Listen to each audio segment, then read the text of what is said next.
The Commonwealth may proceed with the other charges against Ms. O'Connor. Your Honor, if I may, I'd like to ask that the court hear testimony from a respected psychiatrist, Dr. Margaret Saybrook, regarding my client's mental and emotional state before this decision is made. I'll allow it. Dr. Saybrook, please approach the stand. Hannah O'Connor was in an extremely vulnerable and compromised state at the time of her confession. She was cruelly exploited by two men, Robert Ford and Elijah Clark. Robert Ford, with whom she'd had an intimate relationship, falsely accused her of attempted murder, and Elijah Clark, her own attorney, took her case solely for the purpose of coercing her. She was vulnerable and terrified for her life. How could she be held responsible for her resulting actions? Hannah is a victim. She's not a criminal. I think it's important to remember the difference. She was driven to extreme and self-destructive behavior by these two men. And she should not have to pay with her own freedom. Thank you, Dr. Saybrook. Dr. Saybrook, Hannah O'Connor lied to your own son about having seen Todd Manning push you down the stairs. A lie that almost cost Todd Manning his life and landed your son, Cole Thornhart, in jail. And at the time, Elijah Clark was not coercing or manipulating Hannah. Her lies allowed Elijah Clark, the man who actually did push you down the stairs, resulting in the death of your unborn child, to remain at large for months. Do you still see Hannah as solely a victim? What were you lying about? I kissed you because I wanted to. Because kissing you was the one thing in that moment that would take me outside of myself and make me feel happy again. What do you mean? You know what I mean. James, I care about you and you're a great friend, That's the lie. That is the lie. I don't want to be just your friend. I don't want to run into you in the park or at school or at the diner and say, hey, what's up? How's it going? See ya. You know, I think our friendship's a little deeper than that. Oh, yeah, like study dates and taking you to the movies sometime? Yeah, sure. No. That's the problem. I can't do that. I can't do any of that. The only reason why I said I would be your friend is because that's what you wanted. And I didn't want to lose you. Well, I don't want to lose you either. You don't feel the same way that I do. You're fine with things just being the way that they are. James,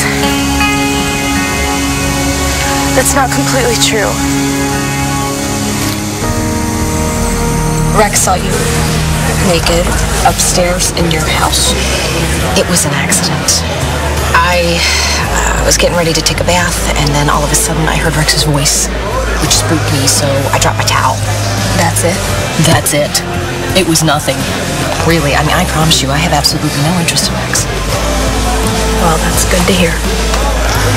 I hope that it's not going to be a problem for you. I've hired Rex on back-to-back cases because, well, you know how good Rex is at what he does.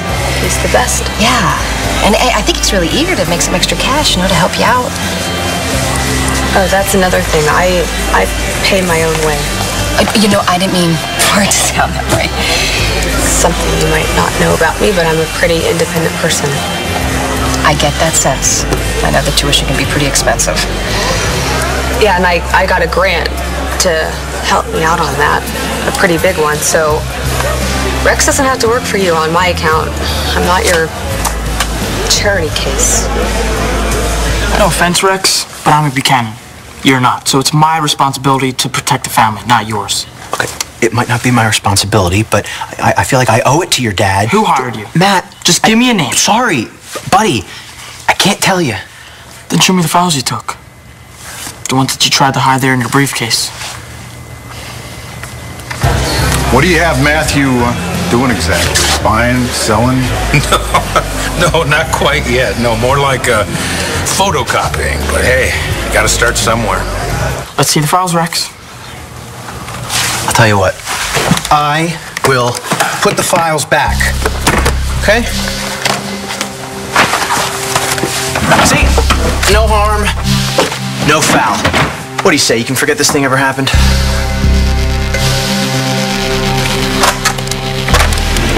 Security, we have an intruder. Geez, you can paint anywhere. Why don't you go join Layla in Paris? Because Layla wants me to succeed, too. That's why she insisted I take this fellowship. But can it be deferred for some time? Oh, you're so talented. I can't believe that they wouldn't take you back. Don't you think we've thought about all this? I mean, the last thing Layla and I wanted was to be apart. But we decided this was the best decision for both of us. I really hope you can respect that. Of course I will. I'm sorry, okay? I want you to be happy. I know, but look, don't worry about me, okay? I'll be fine. And before you know it, you'll have your grandchild and your big, fat, multicultural wedding. And it'll be exactly like you wanted. You promise? I promise. Now look, I really have to get ready for class. Okay, and I got to get back to the diner. Okay. Christian, you know I'm very proud of you. I know.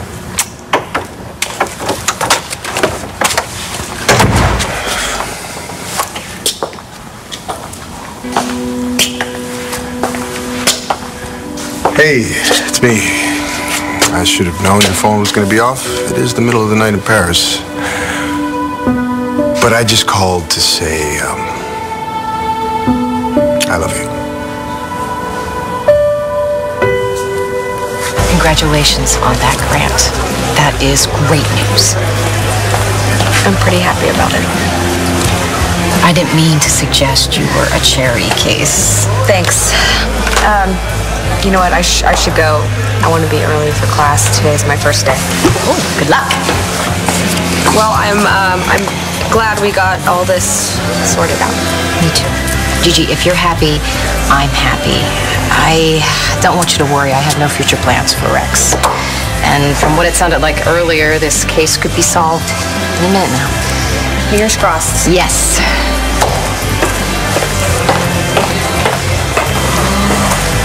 Rex, you better get out of there right now. Look, Matt, I didn't want to have to tell you this, but the stuff that...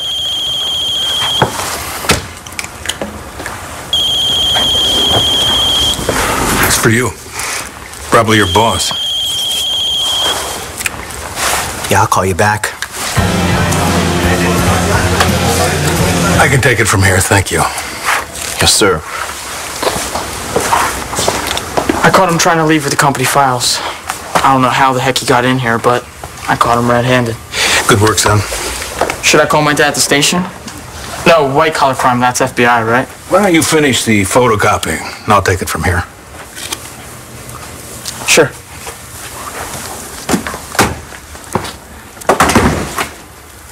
Okay. Before you read me the riot act, suppose you explain to me what you've got in that drawer. You mean this? Is that what you're looking for?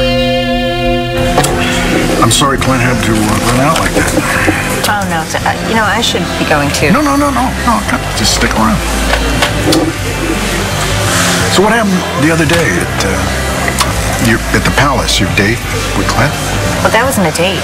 This wasn't either. Okay, whatever.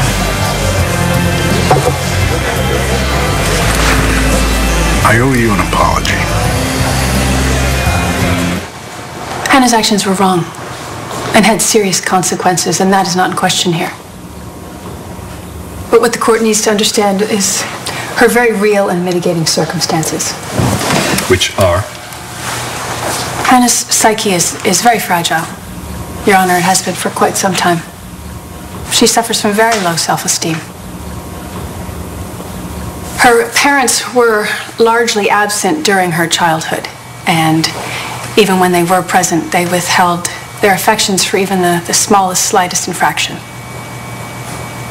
I understand that even now when they're in Europe, they have not called to check on her, nor have they returned the calls from her doctor. And Hannah believes that she's an embarrassment to her family, and that is why they've abandoned her. I see. So because of her home life, Miss O'Connor should be allowed to disregard the law? No, of course not. But These circumstances can cause serious emotional deficits, and I'm not just speaking from a professional opinion, but from personal experience. People with these problems, they lash out. They do anything for attention, for help. Hannah was on the brink of a breakdown even before she met and was tossed aside by these men.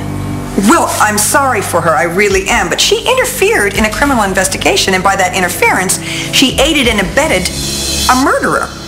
Listen, the point is this. Should she be accountable? Should she be held responsible for her actions? I mean, think about what she did to you and your son. Everything that Hannah did, she did to protect me. I thought you just wanted to be friends. That was the choice you gave me. I know. But if we're being honest... What? My head wants one thing, but my heart, it's really, really complicated. Wait, how complicated? What do you mean? James, you have to trust me on this, okay? I do. Don't make me go into it. Why not? Because I've analyzed my feelings over and over again, and friendship is all that we can have. Because of Cole? Okay, remember what you told me about your mom and how it felt when she picked you up after you fell, and the way she felt and the way she sounded, and you can't stop resenting her for abandoning you.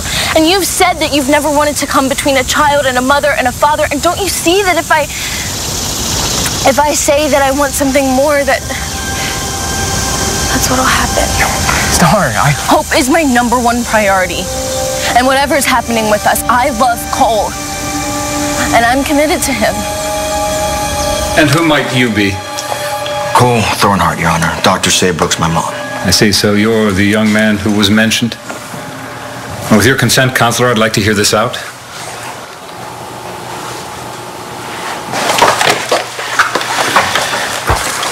Thank you. Your Honor,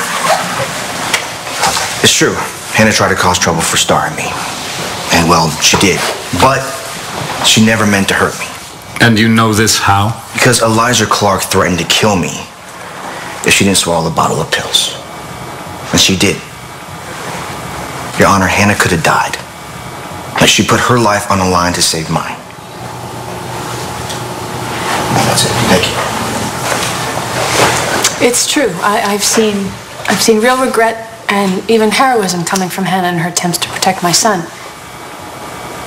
Throwing her in jail would be throwing this young woman's life away.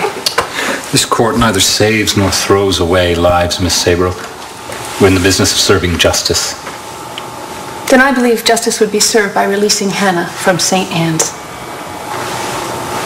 She needs attention. She needs outpatient care, supervision, not more punishment. And who's supposed to supervise her if her parents aren't interested?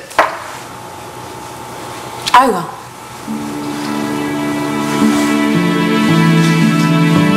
I guess